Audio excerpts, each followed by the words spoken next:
ಇವತ್ತು ನಾನು ನಿಮ್ಮ ಹತ್ರ ಒಂದು ಪ್ರಶ್ನೆ ಕೇಳಬೇಕು. ನಮ್ಮೆಲ್ಲರ ಬದುಕಿನಲ್ಲಿ ಒಂದು ದಿನ ಬಂದಿರುತ್ತೆ, ಸುತ್ತಲೂ ಸಾವಿರಾರು ಜನ ಇರ್ತಾರೆ, ಫೋನ್ನಲ್ಲಿ ನೂರಾರು ನೋಟಿಫಿಕೇಶನ್ಗಳು ಬರ್ತಿರ್ತವೆ, ಆದರೂ ಒಳಗೇನೋ ಒಂದು ಖಾಲಿತನ, ಯಾವುದೋ ಒಂದು ಕಳೆದುಕೊಂಡಂತಹ ಭಾವ. ಬೆಳಿಗ್ಗೆ ಎದ್ದು ಕೂಡಲೇ ಒಂದು ರೀತಿಯ ಅನ್ಎಕ್ಸ್ಪ್ಲೇನಬಲ್ ಆಂಗ್ಸೈಟಿ. ಈ ಓಟ ಎಲ್ಲಿಗೆ ಹೋಗ್ತಾ ಇದೆ, ನಾನು ಯಾಕೆ ಇಷ್ಟು ದಿನ ಒದ್ದಾಡ್ತಾ ಇದ್ದೀನಿ ಅನ್ನೋ ಪ್ರಶ್ನೆ ನಿಮ್ಮನ್ನೆಲ್ಲ ಕಾಡಿರುತ್ತೆ. ನೋಡಿ, ನನ್ನ ಶೈಲಿಯ ವಿಶ್ಲೇಷಣೆ ಮಾಡೋದಾದ್ರೆ, ಮನುಷ್ಯನಿಗೆ ಬದುಕಲು ಅನ್ನ, ಬಟ್ಟೆ, ನೀರು, ಆಶ್ರಯ ಎಷ್ಟು ಮುಖ್ಯವೋ ಅದಕ್ಕಿಂತ ಹೆಚ್ಚಾಗಿ ಒಂದು ಆಂಕರ್ ಅಂದ್ರೆ ಒಂದು ಭದ್ರವಾದ ಆಧಾರ ಬೇಕು. ಸಮುದ್ರದ ಮಧ್ಯೆ ದಾರಿ ತಪ್ಪಿದ ಹಡಗಿಗೆ ಒಂದು ಲೈಟ್ ಹೌಸ್ ಹೇಗೆ ದಾರಿ ತೋರಿಸುತ್ತೋ ಹಾಗೆ ನಮ್ಮ ಬದುಕಿನ ಗೊಂದಲಗಳಿಗೆ ಉತ್ತರವಾಗಿ ನಿಲ್ಲುವ ಒಂದು ಶಕ್ತಿ ಬೇಕು. ಆ ಶಕ್ತಿಯ ಹುಡುಕಾಟದಲ್ಲೇ ನಾವು ಇವತ್ತು ಈ ಮಂತ್ರಾಲಯದ ಪ್ರಭುಗಳ ವರ್ಧಂತಿಯ ದಿನದಂದು ಇಲ್ಲಿದ್ದೀವಿ. ಇವತ್ತು ನಾವು ಬರೀ ಒಬ್ಬ ಸನ್ಯಾಸಿಯ ಹುಟ್ಟಿದ ಹಬ್ಬವನ್ನ ಆಚರಿಸ್ತಾ ಇಲ್ಲ, ಇವತ್ತು ನಾವು ಆಚರಿಸ್ತಿರೋದು ಭರವಸೆಯನ್ನ.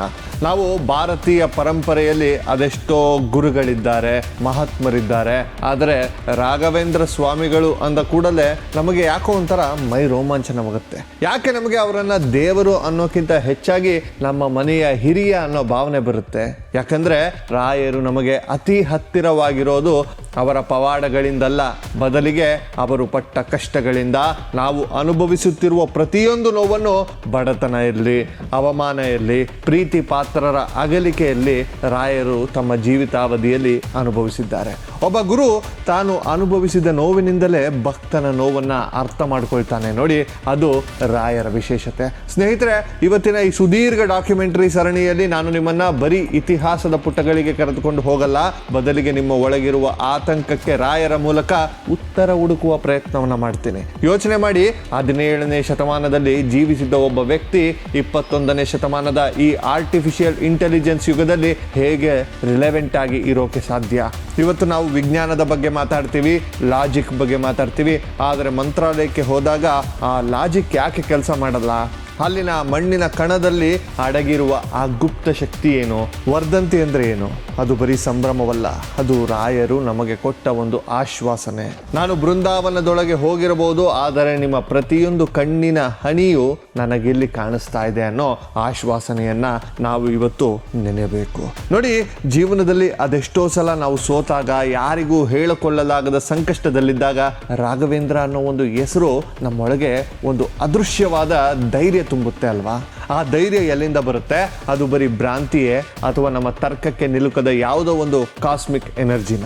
ಇವತ್ತಿನ ವಿಡಿಯೋದಲ್ಲಿ ನಾವು ರಾಯರ ಅಸ್ತಿತ್ವದ ಮೂಲವನ್ನ ಮತ್ತು ಇಂದಿನ ಮನುಷ್ಯನ ಮನಸ್ಸಿನ ಕನೆಕ್ಷನ್ ಅನ್ನ ಅರಿಯೋಣ.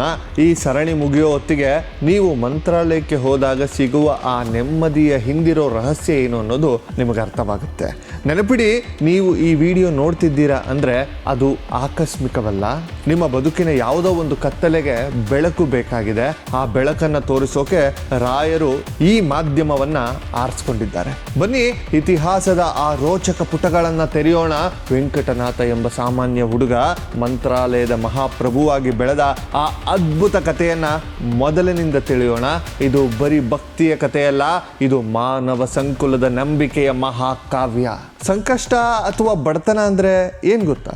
ಬರೀ ಹಣ ಇಲ್ಲದಿರೋದಲ್ಲ.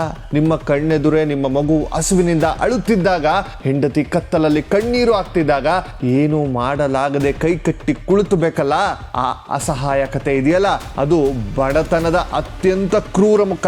ಇವತ್ತು ನಾವು ಮಂತ್ರಾಲಯದ ಪೀಠದ ಮೇಲೆ ರಾಯರ ವೈಭವವನ್ನ ನೋಡ್ತೀವಿ, ಆದ್ರೆ ಆ ವೈಭವಕ್ಕೆ ಬುನಾದಿ ಹಾಕಿದ್ದು ವೆಂಕಟನಾಥರ ರಕ್ತ ಮತ್ತು ಕಣ್ಣೀರು. 17ನೇ ಶತಮಾನದ ಆ ದಿನಗಳನ್ನ ಒಮ್ಮೆ ಕಲ್ಪಿಸಿಕೊಳ್ಳಿ. ವೆಂಕಟನಾಥರು ಒಬ್ಬ ಅದ್ಭುತ ವಿದ್ವಾಂಸ, ವೀಣಾವಾದಕ.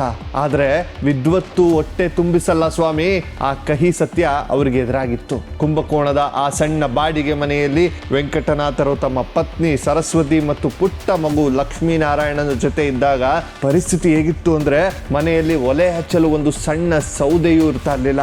ಅಕ್ಕಿ ಕಾಳುಗಳಿಗೆ ಅವರು ಅಕ್ಕಪಕ್ಕದವರ ಹತ್ರ ಕೇಳುವ ಸ್ಥಿತಿ ಬಂದಿತ್ತು. ನನ್ನ ಶೈಲಿಯಲ್ಲಿ ಹೇಳ್ಬೇಕು ಅಂದ್ರೆ, ಇಲ್ಲಿ ವೆಂಕಟನಾಥರ ವ್ಯಕ್ತಿತ್ವ ನಮಗೆ ದೊಡ್ಡ ಪಾಠ ಕಲಿಸುತ್ತೆ. ಅವರ ಹತ್ರ ಜ್ಞಾನವಿತ್ತು, ಬೇಕಿದ್ರೆ ಅವರು ಯಾರನ್ನಾದರೂ ಹೊಗಳಿ ಹಣ ಸಂಪಾದಿಸಬಹುದಿತ್ತು. ಆದರೆ ಅವರು ತಮ್ಮ ಆತ್ಮ ಗೌರವವನ್ನ ಎಂದೂ ಬಿಟ್ಕೊಡ್ಲಿಲ್ಲ. ಆದರೆ ಅವರ ಬಡತನ ಎಂತಹ ಭೀಕರ ಮಟ್ಟಕ್ಕೆ ಹೋಗಿತ್ತು ಅಂದರೆ ಮಗನ ಅಕ್ಷರಾಭ್ಯಾಸಕ್ಕೆ ಒಂದು ಒಳ್ಳೆಯ ಬಟ್ಟೆ ಕೊಡಿಸಲು ಸಾಧ್ಯವಾಗಲಿಲ್ಲ. ಆ ಮಗು ಹರಿದ ಬಟ್ಟೆಯಲ್ಲಿ ನಿಂತು ತನ್ನ ತಂದೆಯನ್ನು ನೋಡುವಾಗ ಒಬ್ಬ ತಂದೆಯಾಗಿ ವೆಂಕಟನಾಥರ ಎದೆಯಲ್ಲಿ ಎಂತಹ ಜ್ವಾಲೆ ಉರಿದಿರಬೇಡ. ಒಮ್ಮೆ ಯೋಚನೆ ಮಾಡಿ, ಇವತ್ತು ನಮಗೆ ಒಂದು EMI ಕಟ್ಟೋಕೆ ಆಗದಿದ್ರೆ ಅಥವಾ ಸಂಬಳ ಒಂದು ವಾರ ಲೇಟ್ ಆಗಿ ಬಂದರೆ ನಾವು ಎಷ್ಟು ಫ್ರಸ್ಟ್ರೇಟ್ ಆಗ್ತೀವಿ, ದೇವರ ಮೇಲೆ ಎಷ್ಟು ಕೋಪ ಮಾಡ್ಕೊಳ್ತೀವಿ. ಆದರೆ ವೆಂಕಟನಾಥರು ಪ್ರತಿ ರಾತ್ರಿ ಹಸಿದ ಹೊಟ್ಟೆಯಲ್ಲಿ ಮಲಗುವಾಗ ಕೃಷ್ಣ ಇದೆಲ್ಲ ನಿನ್ನ ಇಚ್ಛೆ ಎಂದುಕೊಳ್ತಾ ಇದ್ರು. ಇದು ಕೇವಲ ಭಕ್ತಿಯಲ್ಲ, ಇದು ಅವರ ಮೆಂಟಲ್ ಟಫ್ನೆಸ್. ಇದೇ ಸಮಯದಲ್ಲಿ ನಡೆದ ಒಂದು ಘಟನೆ ಅವರ ಬದುಕಿನ ಮಹತ್ವದ ತಿರುವು ಪಡೆದುಕೊಳ್ಳುತ್ತೆ.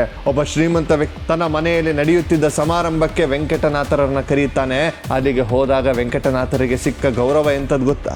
ಅವರನ್ನ ಒಬ್ಬ ವಿದ್ವಾಂಸ ಅಂತ ಕಾಣುವ ಬದಲು ಒಬ್ಬ ಸೇವಕನಂತ ಕಾಣ್ತಾರೆ. ಹೋಗಿ ಆ ಮೂಲೆಯಲ್ಲಿ ಕುಳಿತು ಗಂಧವನ್ನ ತೇಯಿ ಅಂತ ಆಜ್ಞೆ ಮಾಡ್ತಾರೆ. ನೋಡಿ, ಕೈಯಲ್ಲಿ ವೀಣೆ ಹಿಡಿಬೇಕಾದ ಬೆರಳುಗಳು ಅಂದು ಕಲ್ಲಿನ ಮೇಲೆ ಚಂದನವನ್ನ ತೇಯಲು ಶುರು ಮಾಡ್ತವೆ.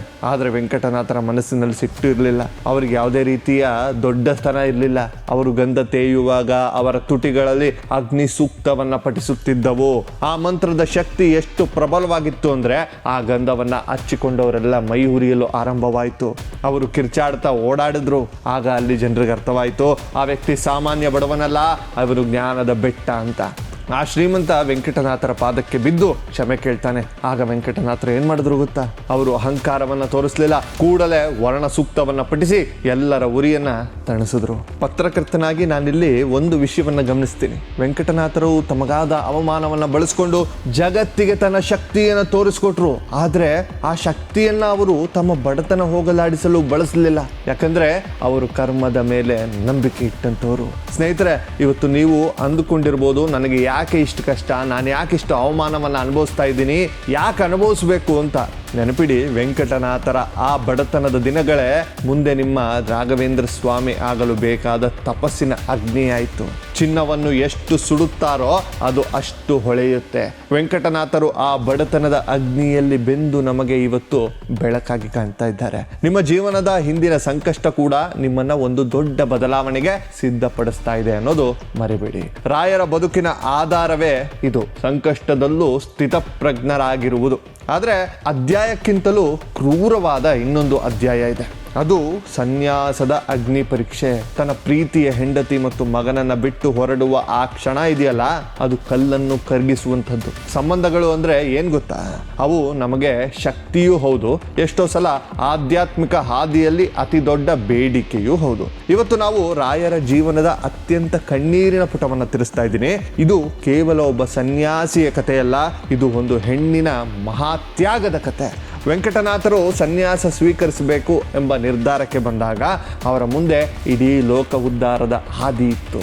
ಆದರೆ ಆ ಹಾದಿಯ ಆರಂಭದಲ್ಲೇ ಇದ್ದ ಅತಿ ದೊಡ್ಡ ಅಡೆತಡೆ ಅಂದರೆ ಅದು ಅವರ ಮೋಹ ಮತ್ತು ಸಂಸಾರ. ನೀವೊಮ್ಮೆ ಆ ಮಹಾತಾಯಿ ಸರಸ್ವತಿ ಬಗ್ಗೆ ಯೋಚನೆ ಮಾಡಿ. ಅಷ್ಟು ವರ್ಷಗಳ ಭೀಕರ ಬಡತನದಲ್ಲಿ ಹಸಿದ ಹೊಟ್ಟೆಯಲ್ಲಿದ್ದಾಗಲೂ ತನ್ನ ಪತಿಯೇ ವಿದ್ವತ್ತನ್ನೇ ನಂಬಿ ಬದುಕಿದವಳು ಆಕೆ. ಪತಿ ಸನ್ಯಾಸಿ ಆದರೆ ತಾನು ಸಮಾಜದಲ್ಲಿ ವಿಧವೆಯಂತೆ ಬದುಕಬೇಕು, ಮುತ್ತೈದೆಯಾಗಿ ಬಾಳಬೇಕಾದವಳು. ಪತಿ ಬದುಕಿದ್ದರೂ ಅವನಿಂದ ದೂರವಾಗಬೇಕು ಅನ್ನೋ ಆ ಭೀಕರ ಸತ್ಯ ಅವಳನ್ನ ನಡುಗಿಸಿಬಿಡುತ್ತೆ. ನಾನು ಒಂದು ವಿಶ್ಲೇಷಣೆಯನ್ನು ಹೇಳ್ತೀನಿ ಕೇಳಿ. ಸನ್ಯಾಸ ಅಂದ್ರೆ ಬರೀ ಕಾವಿ ಬಟ್ಟೆ ಧರಿಸೋದಲ್ಲ, ಅದು ತನ್ನ ಪ್ರೀತಿಯನ್ನ ಬಲಿ ಕೊಡುವ ಒಂದು ಅಗ್ನಿ ಪರೀಕ್ಷೆ. ವೆಂಕಟನಾಥರಿಗೆ ತನ್ನ ಹೆಂಡತಿಯ ಮೇಲೆ ಪ್ರೀತಿ ಇರ್ಲಿಲ್ವಾ? ಖಂಡಿತ ಇತ್ತು. ಆದರೆ ಆ ವೈಯಕ್ತಿಕ ಪ್ರೀತಿಗಿಂತ ಲೋಕದ ಕೋಟ್ಯಾಂತರ ಜನರ ಮೇಲಿನ ಕರುಣೆ ದೊಡ್ಡದಾಯ್ತು ಅವರಿಗೆ. ತಂಜಾವೂರಿನಲ್ಲಿ ಸನ್ಯಾಸ ದೀಕ್ಷೆ ನೀಡುವ ದಿನ ಸರಸ್ವತಿ ಆ ಸುದ್ದಿಯನ್ನ ತಿಳಿಯುವಷ್ಟರಲ್ಲಿ ಕಾಲ ಮಿಂಚೋಗಿತ್ತು. ಆಕೆ ಓಡ್ತಾ ಬರ್ತಾಳೆ, ಅರ್ಚ್ತಾಳೆ, ಪತಿಯ ದರ್ಶನಕ್ಕಾಗಿ ಅಂಬಲಿಸ್ತಾಳೆ. ಆದರೆ ಮಠದ ನಿಯಮಗಳ ಪ್ರಕಾರ ಸನ್ಯಾಸಿ ಆದ ಮೇಲೆ ಹಿಂದಿನ ಸಂಸಾರದವರನ್ನ ಭೇಟಿ ಮಾಡುವಂತಿಲ್ಲ. ವೆಂಕಟನಾಥರು ಈಗ ರಾಘವೇಂದ್ರ ತೀರ್ಥರಾಗಿದ್ದಾರೆ. ಮಠದ ಬಾಗಿಲು ಅವಳ ಮುಖದ ಮುಂದೆಯೇ ಮುಚ್ಚಿಕೊಳ್ಳುತ್ತೆ. ತನ್ನ ಬದುಕಿನ ಸರ್ವಸ್ವವಾಗಿದ್ದ ಪತಿ ಕಣ್ಣೆದುರೇ ಇದ್ದರೂ ಮುಟ್ಟಲಾಗದ, ಮಾತನಾಡಿಸಲಾಗದ ಆ ನೋವು ತಡೆಯಲಾರದೆ ಆಕೆ ಬಾವಿಗೆ ಹಾರಿ ಪ್ರಾಣವನ್ನು ಬಿಡ್ತಾಳೆ. ಆದರೆ ಕತೆ ಇಲ್ಲಿಗೆ ಮುಗ್ದಿಲ್ಲ ಸ್ನೇಹಿತರೆ. ಇಲ್ಲಿಂದಲೇ ರಾಯರು ಕರುಣೆಯ ನಿಜವಾದ ದರ್ಶನವಾಗೋದು. ಸರಸ್ವತಿ ಸತ್ತರೂ ಅವಳಿಗೆ ಮುಕ್ತಿ ಸಿಗಲಿಲ್ಲ. ಪತಿಯ ಮೇಲಿನ ಅತಿಯಾದ ಮೋಹದಿಂದ ಆಕೆ ಪ್ರೇತ ರೂಪದಲ್ಲಿ ಮಠದೊಳಗೆ ಬರ್ತಾಳೆ. ತನ್ನ ಪತಿಯನ್ನು ಕಾಣಲು ಅವಳ ಆತ್ಮ ಹಂಬಲಿಸುತ್ತಾ ಇರುತ್ತದೆ. ಮಠದ ಶಿಷ್ಯರೆಲ್ಲರೂ ಆಕೆಯ ನೋವಿನ ರೋದನೆಗೆ ಹೆದರ್ತಾ ಇರ್ತಾರೆ. ಆಗ ರಾಘವೇಂದ್ರ ಸ್ವಾಮಿಗಳು ಏನ್ ಮಾಡಿದ್ರು ಗೊತ್ತಾ? ಅವರು ಅವಳನ್ನ ಕಂಡು ಹೆದರಲಿಲ್ಲ ಅಥವಾ ಕೋಪ ಮಾಡಿಕೊಳ್ಳಿಲ್ಲ. ತನ್ನ ಮಗುವಿನಂತೆ ಆ ಆತ್ಮದ ನೋವನ್ನ ಅರಿತರು. ತನ್ನ ಕಮಂಡಲದ ಪವಿತ್ರ ತೀರ್ಥವನ್ನ ಪ್ರೋಕ್ಷಣೆ ಮಾಡಿ ತನ್ನ ತಪಸ್ಸಿನ ಶಕ್ತಿಯಿಂದ ಆಕೆಗೆ ಅಂತಿಮ ದರ್ಶನವನ್ನ ನೀಡಿ ಆಕೆಗೆ ಮೋಕ್ಷವನ್ನ ಕರುಣಿಸ್ತಾರೆ. ಇವತ್ತಿನ ದಿನಗಳಲ್ಲಿ ನಾವು ಸ್ಯಾಕ್ರಿಫೈಸ್ ಅನ್ನೋ ಪದನ ಬಹಳ ಸುಲಭವಾಗಿ ಬಳಸ್ತೀವಿ. ಆದರೆ ತನ್ನ ಅರ್ಧಾಂಗಿಯನ್ನೇ ಕಳೆದುಕೊಂಡು ಅವಳ ಆತ್ಮಕ್ಕೆ ಮುಕ್ತಿ ನೀಡಿ ಮರುಕ್ಷಣವೇ ಲೋಕ ಕಲ್ಯಾಣಕ್ಕಾಗಿ ನಗು ನಗುತ್ತಲೇ ಸನ್ನದ್ಧರಾಗೋದು ಇದೆಯಲ್ಲ, ಇದು ಸಾಮಾನ್ಯ ಮನುಷ್ಯನಿಗೆ ಸಾಧ್ಯವಾಗದ ಮಾತು. ಪತ್ರಕರ್ತನಾಗಿ ನಾನು ಒಂದು ಪ್ರಶ್ನೆಯನ್ನು ಕೇಳ್ತೀನಿ. ರಾಯರು ಯಾಕೆ ಸನ್ಯಾಸಿ ಆದರು? ಅವರಿಗೆ ಆಶ್ರಮದಲ್ಲಿ ನೆಮ್ಮದಿಯಾಗಿರಬೇಕಿತ್ತಾ? ಇಲ್ಲ. ವೆಂಕಟನಾಥನಾಗಿ ಅವರು ಒಬ್ಬ ಮಗುವಿನ ತಂದೆಯಾಗಿದ್ದರು. ಆದರೆ ರಾಘವೇಂದ್ರರಾಗಿ ಅವರು ಇಡೀ ಜಗತ್ತಿನ ಕಣ್ಣೀರು ಒರೆಸುವ ತಂದೆಯಾಗಬೇಕಿತ್ತು. ಆ ತ್ಯಾಗದ ಮೇಲಿನ ಇವತ್ತಿನ ಮಂತ್ರಾಲಯ ಆಸ್ತಿಕ ಸಾಮ್ರಾಜ್ಯ ನಿಂತಿದೆ. ಸ್ನೇಹಿತರೆ, ಜೀವನದಲ್ಲಿ ನಮಗೆ ಯಾವುದೋ ಒಂದು ಸಣ್ಣ ಸಂಬಂಧ ಕಡಿದು ಹೋದರೆ ನಾವು ಕುಸಿದು ಹೋಗ್ತೀವಿ. ಆದರೆ ರಾಯರು ನಮಗೆ ಕಲಿಸೋದೇನು ಅಂದರೆ ದೊಡ್ಡ ಗುರಿಯ ಸಣ್ಣ ಹಿತಾಸಕ್ತಿಗಳನ್ನ ತ್ಯಾಗ ಮಾಡಬೇಕು. ಸರಸ್ವತಿ ತಾಯಿಯ ಆ ಬಲಿದಾನ ಇವತ್ತಿಗೂ ಪ್ರತಿ ಭಕ್ತನ ಮನಸ್ಸಿನಲ್ಲಿ ಒಂದು ನೋವಾಗಿ ಉಳಿದಿದೆ. ಆದರೆ ಆ ನೋವಿನಿಂದಲೇ ರಾಯರ ಮೇಲಿನ ಗೌರವ 100 ಪಟ್ಟು ಹೆಚ್ಚಾಗುತ್ತೆ. ನಮ್ಮ ಬದುಕಿನಲ್ಲಿ ಒಂದು ಯಾವುದನ್ನಾದರೂ ಕಳೆದುಕೊಂಡ ಕೊರಗುತ್ತಾ ಇರ್ತೀವಿ. ಪ್ರೀತಿ ಸಿಗಲಿಲ್ಲ ಅಂತ ಒದ್ದಾಡ್ತಿರ್ತೀರಿ. ಹಾಗಿದ್ರೆ ಈ ಅಧ್ಯಾಯವನ್ನ ಮತ್ತೆ ನೆನಪಿಸ್ಕೊಳ್ಳಿ. ತ್ಯಾಗವಿಲ್ಲದೆ ಸಿದ್ಧಿ ಇಲ್ಲ ಅನ್ನೋದಕ್ಕೆ ರಾಯರ ಜೀವನವೇ ಸಾಕ್ಷಿ. ಸ್ನೇಹಿತರೆ, ನೀವೆಂದಾದ್ರೂ ಯೋಚನೆ ಮಾಡಿದ್ದೀರಾ ರಾಯರು ತಮ್ಮ ಸಜೀವ ಬೃಂದಾವನಕ್ಕಾಗಿ ಮಂತ್ರಾಲಯವನ್ನೇ ಯಾಕೆ ಆರಿಸ್ಕೊಂಡ್ರು? ಕರ್ನಾಟಕ ಮತ್ತು ಆಂಧ್ರದ ಗಡಿಯಲ್ಲಿರುವ ಪುಟ್ಟ ಹಳ್ಳಿಯಲ್ಲಿ ಏನಿದೆ ನೋಡಿ, ಒಂದು ವಿಶ್ಲೇಷಣೆ ಇದೆ. ಒಬ್ಬ ಮಹಾನ್ ಯೋಗಿ ತಾನು ಇರಬೇಕಾದ ಜಾಗವನ್ನ ಆರಿಸಿಕೊಳ್ಳುವಾಗ ಅಲ್ಲಿ ಕೇವಲ ಸೌಂದರ್ಯವನ್ನ ನೋಡಲ್ಲ, ಬದಲಿಗೆ ಅಲ್ಲಿನ ಎನರ್ಜಿ ಫೀಲ್ಡ್ ಅಥವಾ ಆಧ್ಯಾತ್ಮಿಕ ಕಂಪನವನ್ನ ನೋಡ್ತಾರೆ. ಮಂತ್ರಾಲಯ ಅನ್ನೋದು ಕೇವಲ ಒಂದು ಸ್ಥಳವಲ್ಲ, ಅದು ಕಾಲಚಕ್ರದ ಒಂದು ಮಹತ್ವದ ಬಿಂದು. ಇದರಿಂದ ಒಂದು ರೋಚಕವಾದ ಇತಿಹಾಸ ಇದೆ. ರಾಯರು ಇಂದಿನ ಜನ್ಮದಲ್ಲಿ ಪ್ರಹ್ಲಾದ ರಾಜರಾಗಿದ್ದರು ಅನ್ನೋದು ಬಹಳಷ್ಟು ಜನರಿಗೆ ಗೊತ್ತಿದೆ. ಗೊತ್ತಿಲ್ಲ ಅಂದ್ರೆ ತಿಳ್ಕೊಳ್ಳಿ. ಹಿರಣ್ಯಕಶ್ಯಪುವಿನ ಮಗ, ನರಸಿಂಹ ದೇವರ ಪರಮಭಕ್ತ ಪ್ರಹ್ಲಾದ. ಸಾವಿರಾರು ವರ್ಷಗಳ ಹಿಂದೆ ಕೃತಯುಗದಲ್ಲಿ ಇದೇ ಮಂತ್ರಾಲಯದ ಜಾಗದಲ್ಲಿ ಪ್ರಹ್ಲಾದ ರಾಜರು ಒಂದು ಅಶ್ವಮೇಧ ಯಾಗವನ್ನ ಮಾಡಿದ್ರು. ಪವಿತ್ರ ಕುಂಡ ಇದ್ದ ಜಾಗದಲ್ಲೇ ಇವತ್ತು ರಾಯರ ಬೃಂದಾವನ ಇದೆ. ರಾಯರು ಅದೋನಿ ಸುಲ್ತಾನರ ಹತ್ತಿರ ಇದೇ ಗ್ರಾಮವನ್ನ ಕೇಳಿ ಪಡೆದಾಗ ಎಲ್ಲರಿಗೂ ಆಶ್ಚರ್ಯವಾಗಿತ್ತು. ಬಂಜರು ಭೂಮಿ ಅಂತಿದ್ದ, ಗಿಡಗಂಟಿಗಳಿಂದ ತುಂಬಿದ್ದ ಈ ಜಾಗವನ್ನ ರಾಯರು ಯಾಕೆ ಕೇಳ್ತಾ ಇದ್ದಾರೆ ಅಂತ ಎಲ್ಲರೂ ಯೋಚನೆ ಮಾಡ್ತಾ ಇದ್ರು. ಆದ್ರೆ ರಾಯರಿಗೆ ತನ್ನ ಯೋಗ ದೃಷ್ಟಿಯಿಂದ ತಿಳಿದಿತ್ತು, ಈ ಮಣ್ಣಿನ ಅಡಿಯಲ್ಲಿ ಸಾವಿರಾರು ವರ್ಷಗಳ ತಪಸ್ಸಿನ ಶಕ್ತಿ ಅಡಗಿದೆ ಅಂತ. ಈಗ ಈ ಮಣ್ಣಿನ ಗುಟ್ಟಿನ ಬಗ್ಗೆ ಮಾತಾಡೋಣ ಬನ್ನಿ. ಮಂತ್ರಾಲಯಕ್ಕೆ ಹೋದಾಗ ಭಕ್ತರು ಅಲ್ಲಿನ ಮೃತ್ತಿಕೆಯನ್ನ ಪ್ರಸಾದವಾಗಿ ತರ್ತಾರೆ. ಅದೆಲ್ಲಾದ್ರೂ ಗೊತ್ತಾ? ಯಾಕೆ ಅಂದ್ರೆ ಅದು ಬರೀ ಮಣ್ಣು ಅಂತ ನೀವೆಲ್ಲ ಅನ್ಕೊಂಡಿರ್ತೀರಿ. ವಿಜ್ಞಾನದ ದೃಷ್ಟಿಯಲ್ಲಿ ನೋಡೋದಾದ್ರೆ ಕೆಲವು ನಿರ್ದಿಷ್ಟ ಸ್ಥಳಗಳಲ್ಲಿ ಭೂಮಿಯ ಕಾಂತೀಯ ಶಕ್ತಿ ಅಂದ್ರೆ ಮ್ಯಾಗ್ನೆಟಿಕ್ ಫೀಲ್ಡ್ ಹೆಚ್ಚಾಗಿರುತ್ತೆ. ಮಂತ್ರಾಲಯವು ತುಂಗಭದ್ರಾ ನದಿಯ ತಟದಲ್ಲಿದೆ. ಹರಿಯುವ ನೀರಿನ ಶಕ್ತಿ ಮತ್ತು ಅಲ್ಲಿನ ಖನಿಜಾಂಶಗಳು ಆ ಮಣ್ಣಿಗೆ ಒಂದು ವಿಶಿಷ್ಟ ಗುಣವನ್ನು ನೀಡುತ್ತೆ.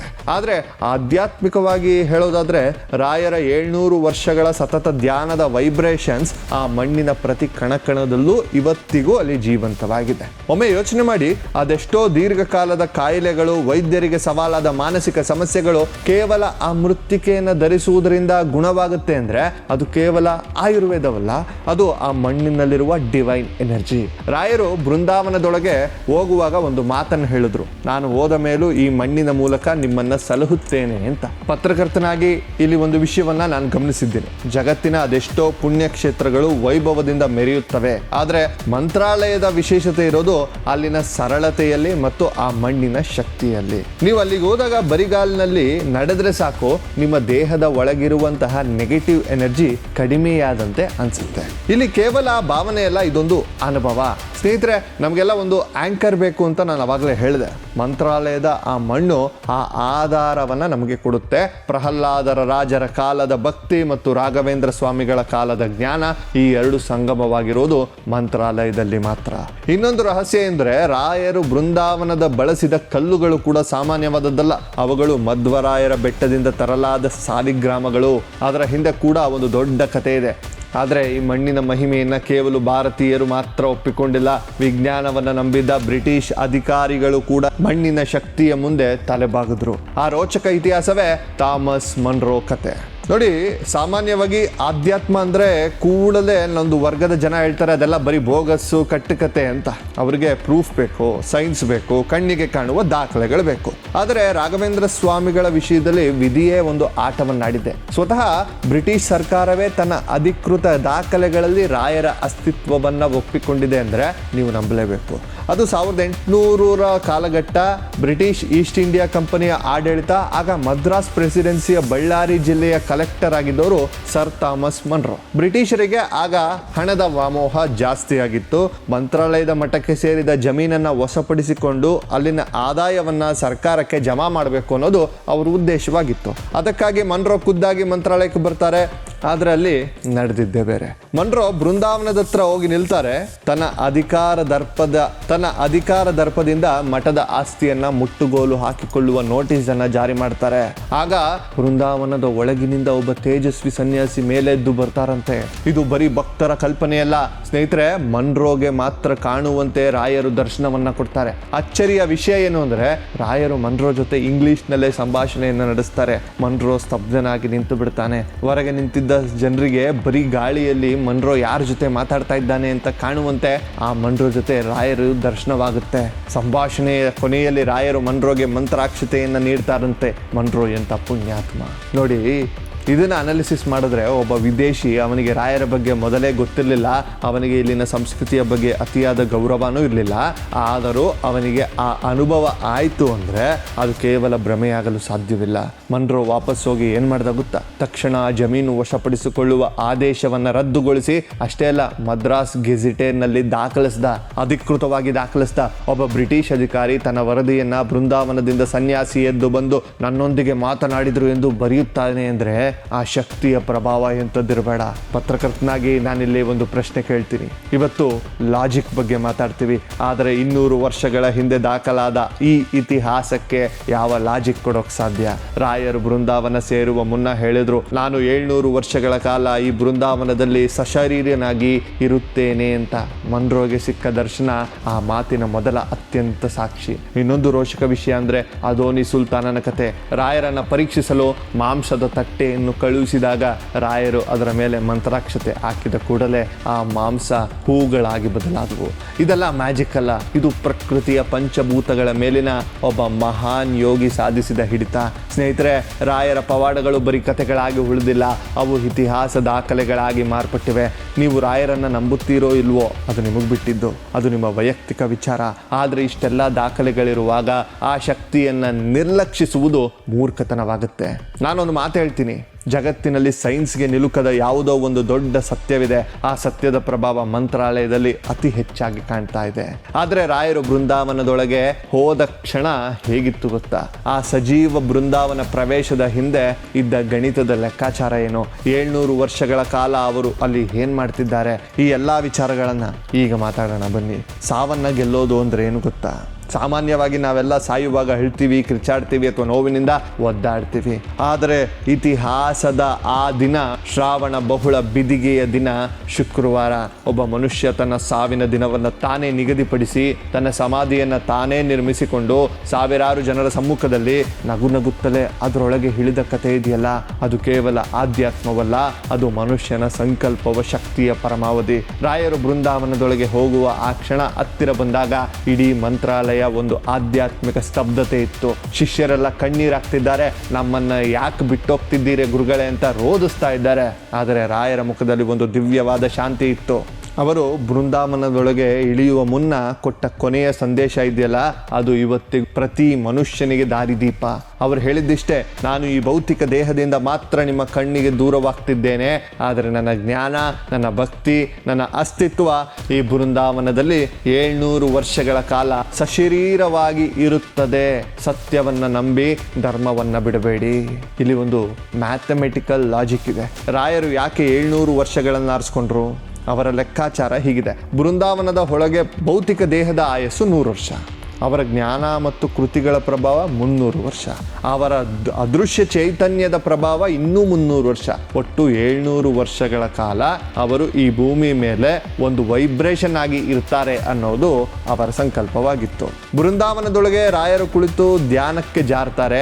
ಅವರ ಆಜ್ಞೆಯಂತೆ ಶಿಷ್ಯರು ಅವರ ಸುತ್ತ ಕಲ್ಲುಗಳನ್ನು ಜೋಡಿಸ್ತಾ ಬರ್ತಾರೆ. ಕಲ್ಲುಗಳನ್ನು ಕುತ್ತಿಗೆವರೆಗೂ ಬಂದಾಗ ರಾಯರು ಪರಮ ಶಿಷ್ಯ ಅಪ್ಪಣ್ಣಾಚಾರ್ಯರ ನದಿ ಕಡೆಯಿಂದ ಸ್ತೋತ್ರ ಪಠಿಸುತ್ತಾ ಓಡ್ತಾ ಬರ್ತಾ ಇರ್ತಾರಂತೆ. ಆದರೆ ಅವರು ಬರುವಷ್ಟರಲ್ಲಿ ಕಡೆಯ ಕಲ್ಲನ್ನ ಹಿಡಲಾಗುತ್ತೆ. ಅಪ್ಪಣ್ಣಾಚಾರ್ಯರು ಸ್ತೋತ್ರದ ಕೊನೆಯ ಸಾಲು ಅರ್ಧಕ್ಕೆ ನಿಂತಾಗ ಬೃಂದಾವನದ ಒಳಗಿನಿಂದ ರಾಯರ ಧ್ವನಿ ಕೇಳಿಬರುತ್ತೆ, ಸಾಕ್ಷಿ ಹಯಾಸೋತ್ರಹಿ. ಇದಕ್ಕೆ ಹಯಗ್ರೀವನೇ ಸಾಕ್ಷಿ ಅಂತ. ಯೋಚನೆ ಮಾಡಿ, ಕಲ್ಲುಗಳಿಂದ ಸಂಪೂರ್ಣವಾಗಿ ಮುಚ್ಚಲ್ಪಟ್ಟ ಮೇಲೂ ಒಳಗಿನಿಂದ ಧ್ವನಿ ಬಂದು, ಅಂದರೆ ರಾಯರು ಸತ್ತಿರಲಿಲ್ಲ, ಅವರು ಸಮಾಧಿಯಾಗಿರಲಿಲ್ಲ, ಅವರು ಸಜೀವ ಸ್ಥಿತಿಗೆ ಹೋದ್ರು. ನಾನೆಲ್ಲೊಂದು ಪ್ರಶ್ನೆ ಕೇಳ್ತೀನಿ. ಇವತ್ತು ಸೈನ್ಸ್ ಏನು ಹೇಳುತ್ತೆ? ಒಬ್ಬ ಮನುಷ್ಯ ಆಕ್ಸಿಜನ್ ಇಲ್ಲದೆ, ಆಹಾರ ನೀರಿಲ್ಲದೆ ಮಣ್ಣಿನ ಅಡಿಯಲ್ಲಿ ವರ್ಷಾನುಗಟ್ಲೆ ಇರಲು ಸಾಧ್ಯವೇ ಇಲ್ಲ. ಆದರೆ ರಾಯರು ಅಸಾಧ್ಯವಾದದ್ದನ್ನು ಸುಳ್ಳು ಮಾಡಿದ್ರು. ಅವರು ತಮ್ಮ ಉಸಿರಾಟವನ್ನ ಯೋಗದ ಮೂಲಕ ನಿಯಂತ್ರಿಸಿ ತಮ್ಮ ಶಕ್ತಿಯನ್ನ ಬೃಂದಾವನದ ಕಣ ಕಣದಲ್ಲೂ ಹರಡಿದರು. ಇವತ್ತು ನಾವು ಮಂತ್ರಾಲಯಕ್ಕೆ ಹೋದಾಗ ಆ ಬೃಂದಾವನಕ್ಕೆ ಕಿವಿ ಕೊಟ್ಟೊಂದ್ಸಲಿ ಕೇಳಬೇಕು. ಇಂದಿಗೂ ಅದೆಷ್ಟೋ ಜನರಿಗೆ ವೀಣೆಯ ನಾದ ಕೇಳಿಸುತ್ತಂತೆ. ಅದೆಷ್ಟೋ ವಿಜ್ಞಾನಿಗಳು ಅಲ್ಲಿನ ಮ್ಯಾಗ್ನೆಟಿಕ್ ಫೀಲ್ಡ್ ಬಗ್ಗೆ ಸಂಶೋಧನೆಯನ್ನು ಮಾಡಿದ್ದಾರೆ.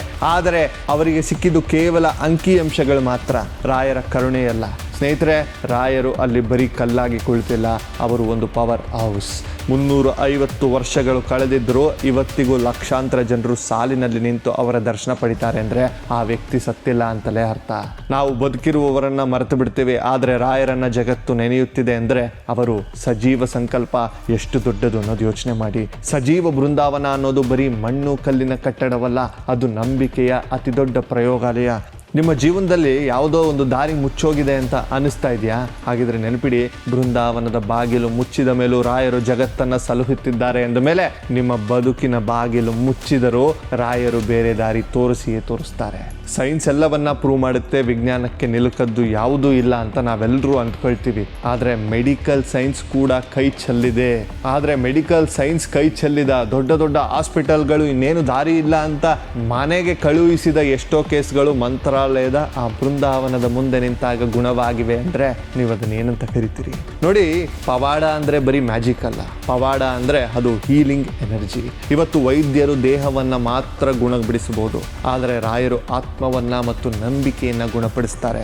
ಒಂದು ನೈಜ ಘಟನೆ ಹೇಳ್ತೀನಿ ಕೇಳಿ. ಇತ್ತೀಚಿನ ವರ್ಷಗಳಲ್ಲಿ ಒಬ್ಬ ಪ್ರಸಿದ್ಧ ಶಸ್ತ್ರಚಿಕಿತ್ಸಕರು, ಸರ್ಜನ್, ತಮ್ಮ ಅನುಭವ ಹಂಚಿಕೊಂಡಿದ್ರು. ಅದನ್ನ ನಾನು ಕೇಳ್ತಾ ಇದ್ದೆ, ಅವ್ರ ಹತ್ರ ಮಾತಾಡ್ತಾ ಇದ್ದೆ. ಅವರ ಮಗು ತೀವ್ರವಾಗಿ ಮಿದುಳಿನ ಕಾಯಿಲೆಯಿಂದ ಬೆಳೀತಾ ಇತ್ತಂತೆ. ಎಲ್ಲ ವೈದ್ಯಕೀಯ ಆಧುನಿಕ ತಂತ್ರಜ್ಞಾನವನ್ನೆಲ್ಲ ಮಾಡಿಸಿ ಟ್ರೀಟ್ಮೆಂಟ್ ವಿಫಲವಾದಾಗ ಆ ಡಾಕ್ಟರ್ ಎಲ್ಲವನ್ನ ಬಿಟ್ಟು ಮಂತ್ರಾಲಯಕ್ಕೆ ಹೋದ್ರು. ಅಲ್ಲಿ ರಾಯರ ಮುಂದೆ ಸಂಕಲ್ಪ ಮಾಡಿ ಮರಳಿದಾಗ ಮಗುವಿನ ಸ್ಥಿತಿಯಲ್ಲಿ ಅಚ್ಚರಿಯ ಚೇತರಿಕೆಯನ್ನು ಕಾಣುತ್ತೆ. ಆ ಮಗು ನಂತರ ಹೇಳಿದ ಮಾತು ಕೇಳಿ ಇಡೀ ವೈದ್ಯಕೀಯ ಲೋಕವೇ ಸ್ತಬ್ಧವಾಯಿತು. ಯಾರೋ ಒಬ್ಬರು ಕೇಸರಿ ಬಟ್ಟೆ ಹಾಕಿದ್ದ ತಾತ ನನ್ನ ಹತ್ರ ಬಂದು ಹಣ್ಣು ಕೊಟ್ಟರು, ಆಮೇಲೆ ನನಗೆ ಹುಷಾರಾಯಿತು ಅಂತಂತೆ.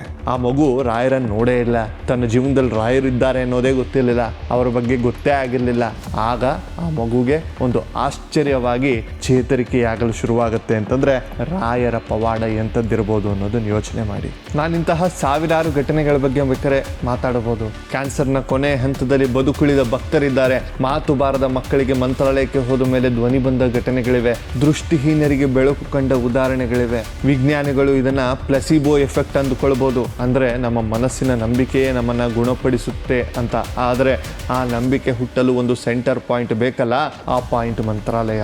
ಇನ್ನೊಂದು ವಿಷಯ ಗಮನಿಸಿ, ಇವತ್ತಿನ ಡಿಜಿಟಲ್ ಯುಗದಲ್ಲಿ ಮೆಂಟಲ್ ಹೆಲ್ತ್ ಅತಿ ದೊಡ್ಡ ಸಮಸ್ಯೆ. ಡಿಪ್ರೆಷನ್, ಆತಂಕ, ಹತಾಶೆಯಿಂದ ಬಳಲುತ್ತಿರುವ ಅದೆಷ್ಟೋ IT ಉದ್ಯೋಗಿಗಳು ಮಂತ್ರಾಲಯಕ್ಕೆ ಹೋದಾಗ ಒಂದು ವಿಶಿಷ್ಟ ನೆಮ್ಮದಿ ಸಿಗುತ್ತೆ ಅಂತಾರೆ. ಯಾಕಂದ್ರೆ ರಾಯರು ಇವತ್ತಿನ ಕಾಲದ ವಿಜ್ಞಾನದ ಅತಿ ದೊಡ್ಡ ಸೈಕಾಲಜಿಸ್ಟ್. ಅವರು ಯಾರನ್ನ ಜಡ್ಜ್ ಮಾಡಲ್ಲ.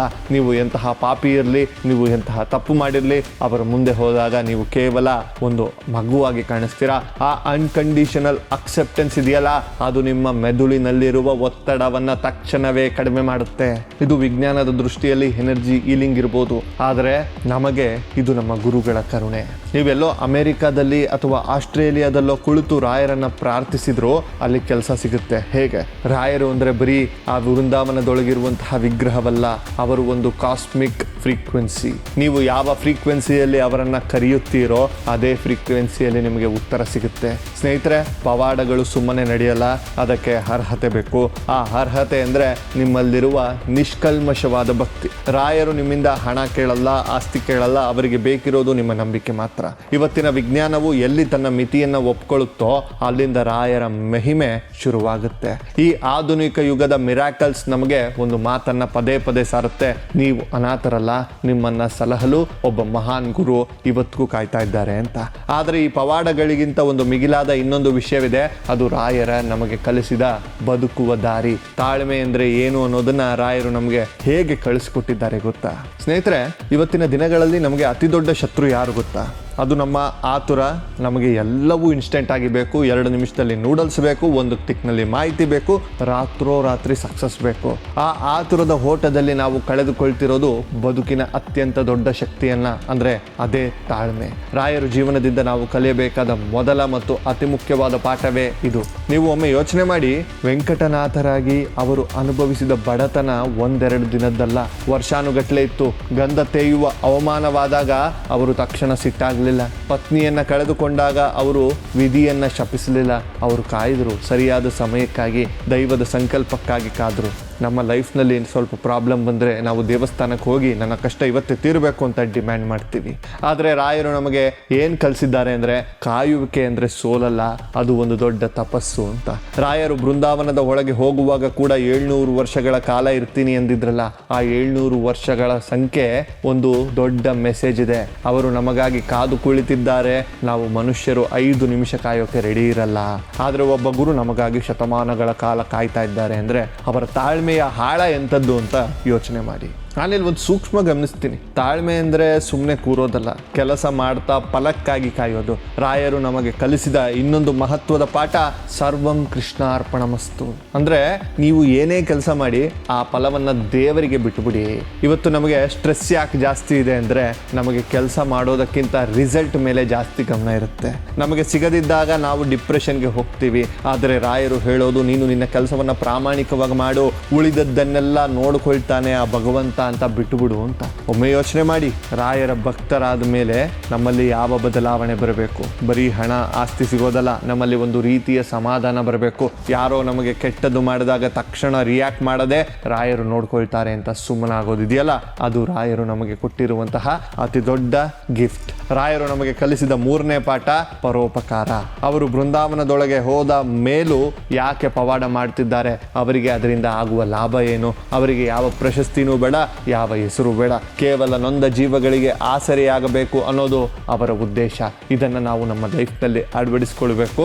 ನಮ್ಮಿಂದ ಯಾರಿಗಾದರೂ ಒಂದು ಅಳಿಲು ಸೇವೆ ಆದರೂ ಅದು ರಾಯರಿಗೆ ಸಲ್ಲುವ ಪೂಜೆ. ಸ್ನೇಹಿತರೆ, ನೀವಿವತ್ತು ಒಂದು ದೊಡ್ಡ ನಿರ್ಧಾರವನ್ನು ತಗೊಳ್ಳೋಕೆ ಗೊಂದಲದಲ್ಲಿದ್ದರೆ ಅಥವಾ ಬದುಕಿನಲ್ಲಿ ಏನೂ ಸರಿ ಹೋಗಲ್ಲ ಅಂತ ಅನಿಸ್ತಿದ್ರೆ 1 ನಿಮಿಷ ಕಣ್ಣು ಮುಚ್ಚಿ ರಾಯರನ್ನ ನೆನೆಯಿರಿ, ಕೃಷ್ಣನನ್ನು ನೆನೆಯಿರಿ. ನಿಮ್ಮ ಮನಸ್ಸು ಹೇಳುತ್ತೆ, ಇನ್ನೂ ಸ್ವಲ್ಪ ತಾಳ್ಮೆ ಇರಲಿ, ದಾರಿ ತಾನಾಗಿಯೇ ಕಾಣುತ್ತೆ ಅಂತ. ತಾಳ್ಮೆ ಅನ್ನೋದು ಬರೀ ಸನ್ಯಾಸಿಯ ಗುಣವಲ್ಲ, ಅದು ಗೆಲುವಿನ ಪ್ರತಿಯೊಬ್ಬ ಮನುಷ್ಯನ ಅಸ್ತ್ರ.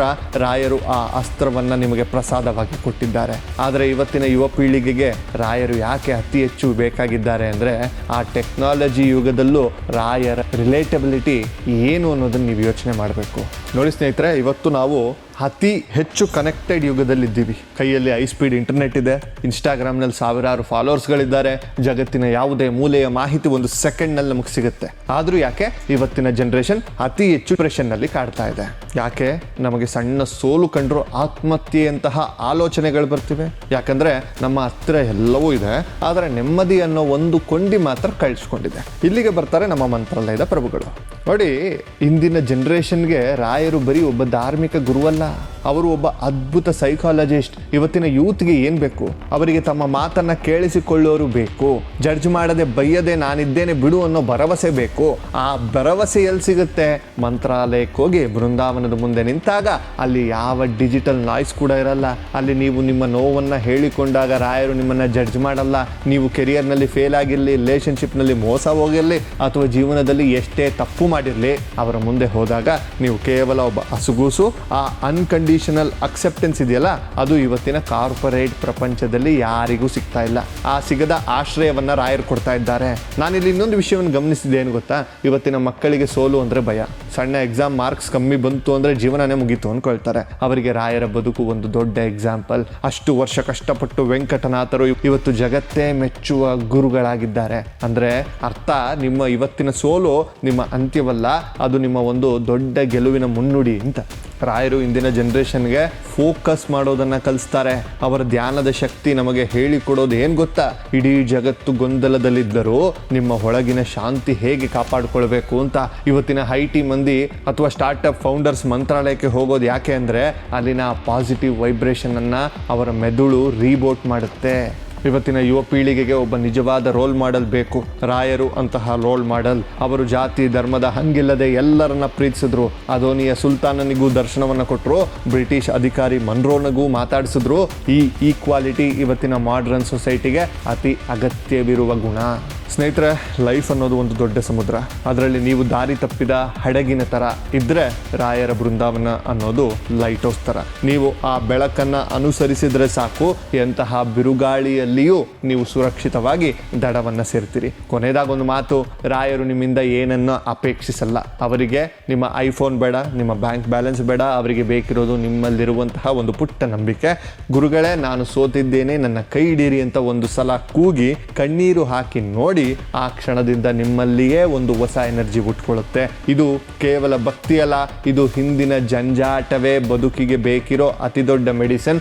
ರಾಯರು ನಮ್ಮ ಕಾಲದ ದಿ ಅಲ್ಟಿಮೇಟ್ ಮೆಂಟಲ್ ಹೀಲರ್. ಈಗ ನಾವು ಈ ಮಹಾ ಸಂಚಿಕೆಯ ಕೊನೆ ಅಧ್ಯಾಯಕ್ಕೆ ಬಂದಿದ್ದೀವಿ. ಈ ವರ್ಧಂತಿಯ ದಿನ ನಾವು ಮಾಡಲೇಬೇಕಿರುವ ಸಂಕಲ್ಪ ಏನು? ರಾಯರು ನಮ್ಮ ಮನೆಯಲ್ಲಿ, ನಮ್ಮ ಹೃದಯದಲ್ಲಿ ಪ್ರತಿಷ್ಠಾಪಿಸಿಕೊಳ್ಳೋದು ಹೇಗೆ? ಬನ್ನಿ ಆ ಅದ್ಭುತ ಭಾವನಾತ್ಮಕವಾಗಿರುವಂತಹ ವಿಚಾರವನ್ನ ಹೇಳ್ಬಿಡ್ತೀನಿ. ಸ್ನೇಹಿತರೆ, ಇಷ್ಟೊತ್ತು ನಾವು ರಾಯರ ಜೀವನದ ಕಣ್ಣೀರಿನ ಪುಟಗಳನ್ನು ತಿರ್ಚಿದ್ವಿ. ಅವರು ಸನ್ಯಾಸದ ಅಗ್ನಿ ಪರೀಕ್ಷೆಯನ್ನು ನೋಡಿದ್ವಿ. ಮನ್ರೋಗೆ ಸಿಕ್ಕ ದರ್ಶನದ ಸಾಕ್ಷ್ಯಗಳನ್ನು ಚರ್ಚಿಸಿದ್ವಿ ಮತ್ತು ಹಿಂದಿನ ಜನರೇಷನ್ಗೆ ಅವರು ಯಾಕೆ ಬೇಕು ಅನ್ನೋದನ್ನು ಅರ್ಥಕೊಂಡ್ವಿ. ಈಗ ನಾವು ಈ ಮಹಾ ಸಂಚಿಕೆಯ ಕೊನೆಯ ಹಂತಕ್ಕೆ ಬಂದಿದ್ದೀವಿ. ವಿಡಿಯೋ ಇಲ್ಲಿಗೆ ಮುಗಿಬೋದು, ಆದರೆ ನೆನಪಿಡಿ, ಇದು ನಿಮ್ಮೊಳಗೆ ನಂಬಿಕೆಯ ಹೊಸ ಅಧ್ಯಾಯವನ್ನು ಮಾತ್ರ ಶುರು ಮಾಡುತ್ತೆ. ನಾವು ಇಷ್ಟೆಲ್ಲ ಮಾತಾಡಿದ ಮೇಲೆ ಒಂದು ಸತ್ಯ ನಿಮಗೆ ಅರ್ಥವಾಗಿರುತ್ತೆ. ರಾಘವೇಂದ್ರ ಸ್ವಾಮಿಗಳು ಅಂದರೆ ಕೇವಲ ಮಂತ್ರಾಲಯದಲ್ಲಿರುವ ಆ ಕಲ್ಲಿನ ಬೃಂದಾವನವಲ್ಲ, ಅವರು ನಮ್ಮ ಪ್ರತಿಯೊಬ್ಬರ ಹೃದಯದೊಳಗಿರುವ ಒಂದು ಶಾಂತಿ ಕೇಂದ್ರ. ನಾವು ಅಂದ್ಕೊಳ್ತೀವಿ ರಾಯರನ್ನ ನೋಡಲು ಮಂತ್ರಾಲಯಕ್ಕೆ ಹೋಗಬೇಕು ಅಂತ, ಆದರೆ ನಿಜ ಹೇಳ, ನೀವು ಕಷ್ಟದಲ್ಲಿದ್ದಾಗ, ಯಾರೂ ಇಲ್ಲದೆ ಒಂಟಿತನದಲ್ಲಿದ್ದಾಗ ಗುರುರಾಜ ಅಂತ ಒಮ್ಮೆ ಕಣ್ಣು ಮುಚ್ಚಿ ಕರೆದ್ರೆ ಸಾಕು, ಅಲ್ಲಿ ಮಂತ್ರಾಲಯ ಸೃಷ್ಟಿಯಾಗುತ್ತೆ. ನಿಮ್ಮ ಆ ಕಣ್ಣೀರಿನ ಹನಿಗಳಲ್ಲಿ ರಾಯರ ಪ್ರತಿಬಿಂಬ ಇರುತ್ತೆ. ನಾನು ಅದೆಷ್ಟೋ ಕೇಸ್ಗಳನ್ನು ನೋಡಿದ್ದೀನಿ. ಜನರು ಕೇಳ್ತಾರೆ, ರಾಯರು ಇವತ್ತಿಗೂ ಇದ್ದಾರೆ ಅನ್ನೋದಕ್ಕೆ ಏನು ಗ್ಯಾರಂಟಿ ಅಂತ. ಗ್ಯಾರಂಟಿ ಹೊರಗಿಲ್ಲ ಸ್ನೇಹಿತರೆ, ಅದು ನಿಮ್ಮ ಒಳಗೆ ಇದೆ. ನೀವು ಇನ್ನೊಬ್ಬರಿಗೆ ಸಹಾಯ ಮಾಡುವಾಗ ನಿಮ್ಮಲ್ಲಿ ಮೂಡುವ ಆ ಕರುಣೆ ಇದೆಯಲ್ಲ, ಅದು ರಾಯರ ಪ್ರಭಾವ. ನೀವು ಕಷ್ಟ ಬಂದಾಗ ಕುಗ್ಗದೆ ನಿಲ್ಲುವ ತಾಳ್ಮೆ ಇದೆಯಲ್ಲ, ಅದು ರಾಯರು ನಿಮಗೆ ಕೊಟ್ಟಿರುವಂತಹ ಪ್ರಸಾದ. ಈ ವರ್ಧಂತಿಯ ದಿನ ನಾವು ಮಾಡಬೇಕಿರುವಂತಹ ಸಂಕಲ್ಪ ಏನು ಗೊತ್ತಾ? ಬರೀ ದೀಪ ಹಚ್ಚೋದಲ್ಲ, ನಿಮ್ಮ ಒಳಗಿರುವ ಅಹಂಕಾರ ಎಂಬ ಕತ್ತಲೆಯನ್ನು ಹೋಗಲಾಡಿಸಬೇಕಾಗಿದೆ. ರಾಯರ ಬೃಂದಾವನದೊಳಗೆ 700 ವರ್ಷಗಳ ಕಾಲ ಇರೋದು ಬರೀ ನಮಗಾಗಿ ಪವಾಡ ಮಾಡೋಕೆ ಮಾತ್ರ ಅಲ್ಲ, ಬದಲಿಗೆ ನಾವು ಮನುಷ್ಯರಾಗಿ ಹೇಗೆ ಬದುಕಬೇಕು ಅನ್ನೋದನ್ನು ಪ್ರತಿ ಕ್ಷಣ ನೆನಪಿಸೋಕೆ. ನೀವು ಜೀವನದಲ್ಲಿ ಯಾವುದೋ ಒಂದು ದೊಡ್ಡ ಯುದ್ಧ ಮಾಡ್ತಿದ್ದೀರಾ ಅಂತ ನನಗೆ ಗೊತ್ತು. ಅದು ಹಣಕಾಸಿನ ಸಮಸ್ಯೆ ಇರ್ಬೋದು, ಕಾಯಿಲೆ ಇರ್ಬೋದು, ಅಥವಾ ಮನಸ್ಸಿನ ನೋವಿರ್ಬೋದು. ಈ ವಿಡಿಯೋ ಮುಗಿಸಿ ನೀವು ಎದ್ದಾಗ ನಿಮ್ಮ ಹೆಗಲ ಮೇಲೆ ಒಬ್ಬರ ಕೈ ಇದೆ ಅನ್ನೋ ಧೈರ್ಯ ಇರಲಿ. ಆ ಕೈ ಮಂತ್ರಾಲಯದ ಪ್ರಭುಗಳದ್ದು. ರಾಯರು ಒಳಗೆ ಹೋಗುವಾಗ ಹೇಳಿದ ಮಾತು ಸದಾ ನಿಮ್ಮ ಕಿವಿಯಲ್ಲಿ ಮೊಳಗಲಿ. ಹಿಂದೂ ಮುಂದು ನೋಡದೆ ಭಜಿಸಿರಿ ರಾಯರ. ಅಂದ್ರೆ ಸಂಶಯ ಬೇಡ, ಭಯ ಬೇಡ, ನಾನಿದ್ದೇನೆ ಅಂತ ಅವರು ಭರವಸೆಯನ್ನು ಕೊಟ್ಟಿದ್ದಾರೆ. ಸ್ನೇಹಿತರೆ, ಬದುಕು ಅನ್ನೋದು ಸಣ್ಣ ಪ್ರವಾಸ. ಆ ಪ್ರವಾಸದಲ್ಲಿ ನಮಗೆ ಒಳ್ಳೆಯ ಗೈಡ್ ಬೇಕು. ರಾಯರಿಗಿಂತ ಮಿಗಿಲಾದ ಗೈಡ್ ನಮಗೆ ಸಿಗೋಕೆ ಸಾಧ್ಯವಿಲ್ಲ. ಇವತ್ತಿನಿಂದ ನಿಮ್ಮ ಮನೆಯನ್ನ ಮಂತ್ರಾಲಯ ಮಾಡ್ಕೊಳ್ಳಿ, ನಿಮ್ಮ ಕೆಲಸವನ್ನೇ ಪೂಜೆ ಮಾಡ್ಕೊಳ್ಳಿ. ರಾಯರು ನಿಮ್ಮ ಮೂಲಕ ಕೆಲಸವನ್ನ ಮಾಡ್ತಾರೆ. ಈ ಸುದೀರ್ಘ ಸರಣಿಯ ನಿಮಗೆ ಸ್ವಲ್ಪವಾದರೂ ಧೈರ್ಯ ಕೊಟ್ಟಿದ್ರೆ ರಾಯರ ಮಹಿಮೆಯನ್ನ ಇನ್ನೂ 4 ಜನಕ್ಕೆ ತಲುಪಿಸಿ. ಯಾಕಂದ್ರೆ ಇವತ್ತಿನ ಜಗತ್ತಿಗೆ ಅತಿ ಹೆಚ್ಚು ಬೇಕಿರೋದು ಭರವಸೆ. ಆ ಭರವಸೆಯ ಹೆಸರೇ ಶ್ರೀ ರಾಘವೇಂದ್ರ. ಕಣ್ಣು ಮುಚ್ಚಿ ಒಮ್ಮೆ ಮಂತ್ರಾಲಯದ ಗಾಳಿಯನ್ನ ಅನುಭವಿಸಿ. ಪೂಜ್ಯಾಯ ರಾಘವೇಂದ್ರಾಯ ಸತ್ಯಧರ್ಮರತಾಯ ಚ ಭಜತಾಂ ಕಲ್ಪವೃಕ್ಷಾಯ ನಮತಾಂ ಕಾಮಧೇನವೇ. ಗುರುರಾಜರ ಕೃಪೆ ನಿಮ್ಮ ಮೇಲೆ ಸದಾ ಇರಲಿ. ಸೋಲನ್ನ ಗೆಲುವನ್ನಾಗಿ ಮಾಡುವ ಶಕ್ತಿ ನಿಮಗೆ ಸಿಗಲಿ. ಜೈ ಗುರುರಾಯ. ನಮಸ್ಕಾರ. ಓಂ ಶ್ರೀ ರಾಘವೇಂದ್ರಾಯ ನಮಃ.